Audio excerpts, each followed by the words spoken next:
Assalamualaikum warahmatullahi wabarakatuh. Alhamdulillahilladzi asra bi'abdihi lailam minal masjidil harami ilal masjidil aqsa. Wassalatu wassalamu ala sayyidina Muhammadin alladzi kanat hasanatuhu la tuhsa wa ala alihi wa ashabihi ahli sidqi wat tuqa. Amma ba'du. Apa kabar ananda semuanya? Semoga semuanya dalam keadaan sehat walafiat, semangat belajar, ibadah, berbuat kebaikan, tentunya mencari keridhaan Allah Subhanahu wa Ta'ala. Pada kesempatan kali ini, Ustadz akan mengisahkan tentang Isra Mi'raj, yaitu suatu peristiwa masa lampau yang tetap tidak kehilangan relevansinya untuk kita jadikan pelajaran bagi kita yang hidup di penghujung zaman modern ini. Kalau kita perhatikan, hampir setiap bulan dalam Islam atau bulan Hijriah tentunya mempunyai nilai-nilai sejarah. Kalau kita bicara bulan Muharram misalnya, kita diingatkan dengan peristiwa hijrah. Kita bicara bulan Ramadan, kita diingatkan peristiwa nuzulul Quran. Kita bicara bulan Zulhijjah, diingatkan dengan peristiwa kurban. Kita bicara Rabiul Awal, kita diingatkan dengan Maulid Nabi Muhammad SAW. Dan kalau kita bicara dengan bulan Rajab, tentunya kita diingatkan pada peristiwa Isra dan Mi'raj Nabi Muhammad SAW. Allah Subhanahu wa Ta'ala berfirman dalam Al-Qur'an, A'udzu billahi minasyaitonir rajim. Bismillahirrahmanirrahim. Subhanallazi asra bi'abdihi lailam minal masjidil harami ilal masjidil aqsa. Al-ayah, yang artinya Maha Suci Allah yang telah memperjalankan hambanya Muhammad pada malam hari dari Masjidil Haram ke Masjidil Aqsa. Anandaku solih-solihah, ternyata di bulan Rajab ini ada kejadian yang penting bagi seluruh umat Islam. Kejadian luar biasa yang dialami oleh Rasulullah SAW, idola kita, yaitu peristiwa Isra dan Mi'raj. Isra Mi'raj adalah suatu peristiwa luar biasa, kejadian yang maha dahsyat yang dialami oleh Nabi Muhammad SAW melalui perjalanan singkat, yaitu dalam waktu 1 malam saja. Rangkaian peristiwa Isra Mi'raj menunjukkan kebesaran Allah Subhanahu wa Ta'ala kepada hambanya. Mulai perjalanan Nabi Muhammad SAW dari Masjidil Haram, kota Mekah, ke Masjidil Aqsa yang berada di Palestina. Kemudian berlanjut ke langit ke-7, lalu ke Sidratul Muntaha. Masya Allah, perjalanan yang begitu hebat dan menakjubkan. Nabi Muhammad SAW pergi ke Sidratul Muntaha yang berada di langit ke-7. Beliau bertemu dengan beberapa nabi. Kemudian Allah Subhanahu wa Ta'ala mewahyukan kepada Nabi Muhammad untuk mewajibkan 50 sholat dalam waktu sehari semalam. Akan tetapi kemudian Nabi Muhammad meminta keringanan kepada Allah Subhanahu wa Ta'ala yang akhirnya diwajibkan 5 sholat dalam waktu sehari semalam. Wah, sungguh Allah maha baik sama kita. Bayangkan jika kita melaksanakan sholat 50 kali dalam 1 hari 1 malam. Maka dari itu, yuk solih-solihah tetap rajin melaksanakan sholat 5 waktu yang diwajibkan oleh Allah Subhanahu wa Ta'ala. agar kita mendapatkan ridho, pahala serta keberkahan dari Allah Subhanahu wa taala. Terlebih jika kita melaksanakan sholat secara berjamaah, maka pahala sholat kita akan berlipat 27 lipat, subhanallah.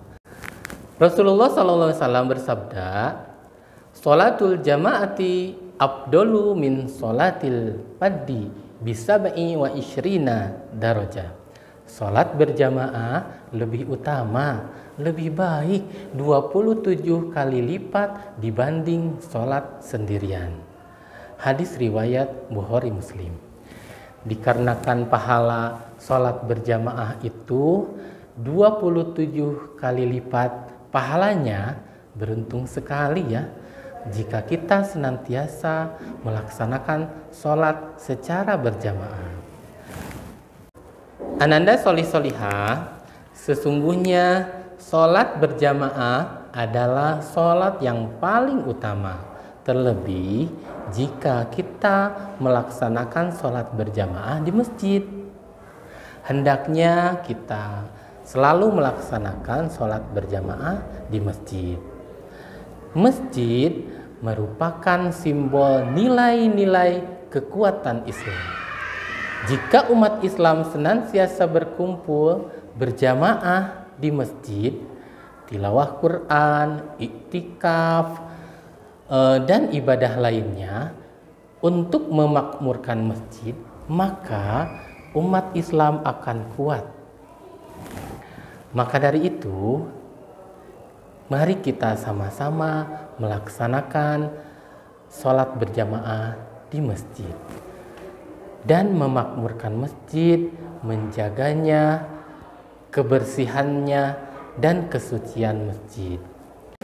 Ananda solih-solihah, hikmah dari kisah perjalanan Isra Mi'raj Nabi Muhammad SAW adalah yang pertama, peristiwa Isra Mi'raj merupakan tanda-tanda kebesaran Allah dan kekuasaan Allah Subhanahu wa taala dan bukti keimanan kita kepada Allah Subhanahu wa taala. Yang kedua, peristiwa ini menunjukkan keutamaan Nabi Muhammad sallallahu alaihi wasallam atas para nabi atau rasul yang lainnya. Masya Allah, bahagia sekali kita menjadi umat Nabi Muhammad sallallahu alaihi wasallam. Allahumma salli ala Muhammad ya Rabbi salli alaihi wasallim. Allahumma salli ala Muhammad ya Rabbi salli alaihi wasallim. Ya Allah, pertemukanlah kami dengan Rasul-Mu yang mulia ini. Kami rindu bertemu dengannya. Yang ketiga, peristiwa Isra Mi'raj dilakukan Rasulullah dari Masjidil Haram ke Masjidil Aqsa. Ini menunjukkan kepada kita bahwa masjid adalah tempat yang paling mulia, sangat baik dan suci, yang memiliki nilai keajaiban dan kekuatan. Sebagai muslim, kita wajib menjaga masjid dengan baik, memakmurkannya dengan selalu melaksanakan sholat berjamaah di masjid, menjaga kebersihannya dan kesuciannya. Alhamdulillah, kisah Isra Mi'raj dari Ustadz cukup sekian. Semoga dapat menambah ilmu, wawasan, dan menambah keimanan kita kepada Allah Subhanahu wa taala. Amin ya rabbal alamin. Tapi sebelumnya, Ustadz ada tugas nih buat kalian semuanya. Yang pertama, silahkan Ananda sholat subuh berjamaah di masjid selama 14 hari dan meminta tanda tangan imam masjid. Nah, yang kedua, mengirimkan foto ketika memberikan perlengkapan kebersihan seperti karbol, pembersih lantai, sapu, hand sanitizer ke masjid-masjid terdekat Ananda. Yang ketiga, penggalangan dana untuk Masjid Al-Aqsa di Palestina ke rekening Azkia Charity 161004 3995 Bank Muamalat dengan menambahkan kode unik di belakang nominalnya 011, misalnya 50.000 ujungnya 50011. Yang keempat, menyaksikan video Cinta Al-Aqsa yang linknya ada di kolom deskripsi. Kemudian yang kelima, program Cinta Al-Aqsa di-share di grup kelas selama 4 hari sampai hari Minggu. Sekian dari Ustadz. Wassalamualaikum warahmatullahi wabarakatuh.